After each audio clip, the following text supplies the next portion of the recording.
YouTube, what is going on? I hope you guys are having a fantastic day. In today's video, we're going to be talking about all of the best settings you can use in the new Modern Warfare 2 multiplayer. All the best graphics settings, all my controller settings, graphics settings, the whole 9 yards. We're going to be talking about it. We'll be talking about a little bit about weapon trees, how the ranking system works, all that good stuff. Make sure you guys stick around for the video. All that information you're going to need is going to be right in this video. Also, the fastest way to level up your weapons is also going to be in this video. So make sure you guys stick around. Once again, we are sponsored by Raise Energy, code SONGKNIFE, 15% off. Make sure you guys drop a like in the video. Subscribe if you guys are brand new around here. I'll catch y'all in the gameplay. Not gameplay. This is a fucking talking video. I'm a bot. Let's go. All right, first things first, everyone's going to want to know the quickest way to level up your guns. The quickest way to level up your guns, you're going to go here to your main menu, you're going to scroll down, and you're going to play Invasion. Invasion is going to be the best mode you can play in order to level up your guns. It's going to take about between 45 minutes and an hour to level up one gun from rank 1 all the way up to its max rank. You can crank out all the guns, then you can start working on your camo challenges from there. So you're going to want to play Invasion. You're going to want to get to the enemy spawn. You're going to want to use the redeploy stick that you put down, and you can spawn back there. Can't remember the name of it because I'm an idiot. Use that. Spawn trap them. There's AI bots you can kill there as well as enemies, and you're just going to farm kills there, and that's how you're going to get your gun to max rank. Okay, that's how you're getting your gun to max rank. Second, we're going to go over here to your settings. First, let's start with graphics. Display mode, I have on full screen borderless. My monitor selected.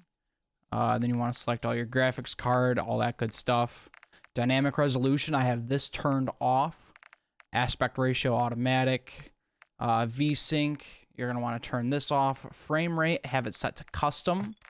You're going to basically want to max out your frame rate because it's going to be whatever your PC can handle, or whatever game system you're using can handle. You're just going to want to max that out. Then you're going to want to tone it down for your menu custom frame rate, because you don't want your PC working too hard when there's nothing really going on. There's no gameplay happening. Then we're going to scroll down. Display gamma 2.2. Brightness, I play at 60 brightness. You guys can tune that however you like. It's personal preference. I have these two off. High dynamic HDR, I also have off as well. We'll go over to quality. I have custom quality presets. Render resolution, you just want to keep that at 100. Upscaling and sharpening, I have Fidelity FX CAS. And I have this maxed out at 100 as well. Anti-aliasing, this is the same thing that I play for Warzone. Filmatic SMA8E2X. Quality on high. Video memory scale 85. Then we're going to rip through these next ones. Text resolution normal, high, long. Particle quality high, particle quality level normal. Bullet impacts and sprays. This is personal preference, but it does add an extra aesthetic to the game. I personally leave mine on. Shader quality low, tessellation off. Train memory minimum. On-demand extra streaming, I have this turned off. Streaming quality normal. Medium low, off. Shadow map resolution low, all the way across here. Particle lighting normal. Ambient occlusion, I have it on both. Screen space reflections is on high. High and then ultra. I have NVIDIA Reflex on plus boost. Depth of field, world motion blur, weapon motion blur, turn all those off. It's the same thing we've been doing for Warzone for a long time. Film grain, you're going to put that at 0 because that'll make your game look terrible. View, I personally play on 110 FOV. You can play at whatever FOV you will like. I personally play at 110. ADS field of view, you want to have this on affected. This is going to help scale with your FOV. Weapon field of view, you're going to want to have this on wide. You're going to be able to see more. Then for your camera, Your camera movement, you want to turn this down all the way down to at least 50% on both of these. Then your default spectator camera, you're going to want to go to game perspective instead of the helmet cam. I know that was a big thing in the beta when they flew a bunch of people out to LA. Having the camera on the side of the helmet made a lot of people like motion sick. So if that's an issue, definitely just turn this on game perspective instead of the helmet camera, and that'll help out significantly. Next, I'm personally a controller player, so we're going to take a look at controller. I play flipped, so I use L1R1. If you wonder what controller I use, is it Astro C40. I've used a lot of these over since Blackout and Warzone's come out. So Astro C40 custom controller with the back paddles. I personally really like the fat back paddles on this. They fit right down in your middle fingers, so you're playing. I shoot with L1R1 because I'm a weirdo. Not a lot of people do. Stick layout I just have on default. Controller vibration, I turn that off. Only freaks play with that on. If you play with that on, turn it off for like 3 days and then turn it back on again. And then you'll notice a difference. Trust me. Just let it happen. Sensitivity, I personally play on 8.8. It's going to come down to personal preference. I would play on at least a 6. If you prefer to play on a lower sensitivity, I would play on at least a 6. I personally play on 8, but I've been thinking lately of going up to 10. I don't even know what the highest is. 2020 you could play on. That's only if you're pretty sick in the head. ADS sensitivity multiplier 0.9 just makes your aiming more precise when you aim down sight with a higher sensitivity. I don't mess with the sensitivity multipliers personally.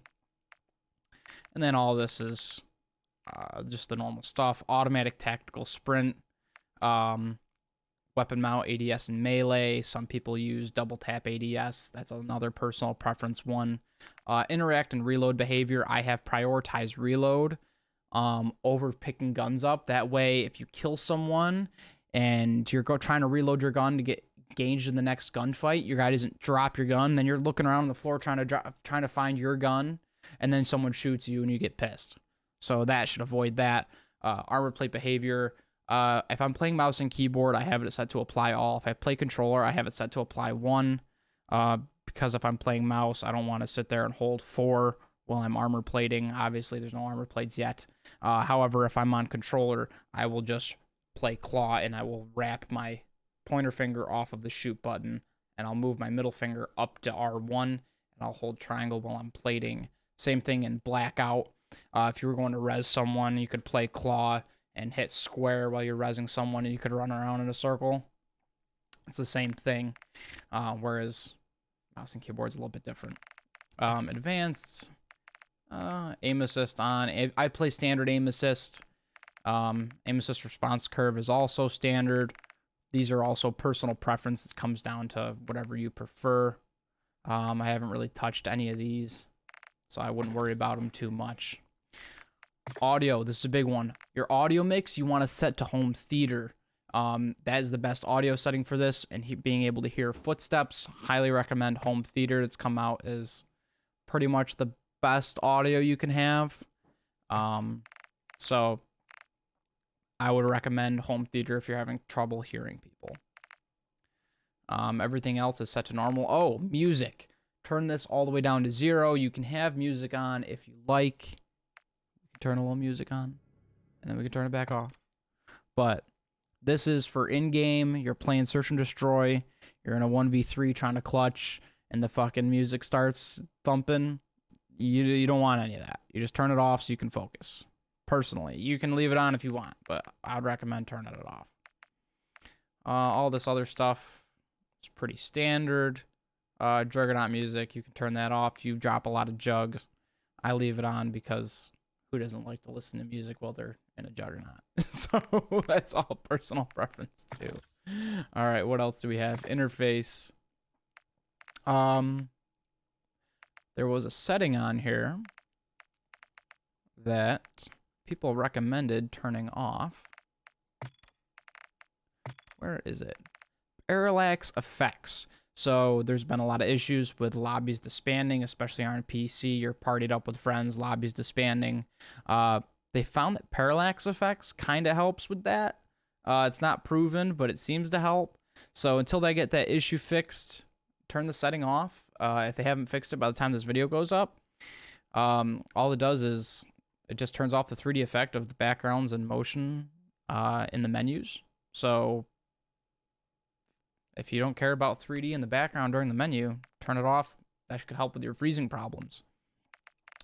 Go back. All right, guys, the last thing I wanted to talk about in this video is the weapon trees, and the way you unlock weapons in this game is not strictly by what level you are. You can see right up here, currently I'm level 18. I'm currently using the Vicev 9K. It's basically a 9mm AK. Okay, it's a variant. Pretty much everyone knows what this is. It's been in a lot of previous Call of Duties. Go over to Gunsmith, and you're able to see the weapon platform right here. So I just recently unlocked this. It's level 6 right now. You're going to go over to the platform, and then you're going to get the whole weapon tree on how to unlock all these weapons. So this one, my player level is only level 18. You don't unlock this until level, what, 16? So let's back out. We're going to look at the Kostov 762. We'll back out here. Look here. Assault rifle Kostov 762 is locked. This unlocks at level 23. So I can unlock this gun for another 5 levels. However, if you use the pre-made loadouts, you can use this gun over here, the Kostov 74U, and if you get this to level 15, it'll give you access to this submachine gun. So, based on the weapon platform here, these are all the AK variants. So, if you start with this one, you unlock it at level 23, then you can unlock this one. And then you can unlock this one, and then this one, and then this one. So it goes all in a row. It's not completely based off of your player level. I could be max level, but if I haven't leveled this gun, I'm not going to get access to this gun. So the weapon trees are kind of goofy, but attachments carry over from previous weapons, and it encourages everyone to level up the weapons more. So I'll probably max this out and get gold camo on it just because this is one of my favorite guns.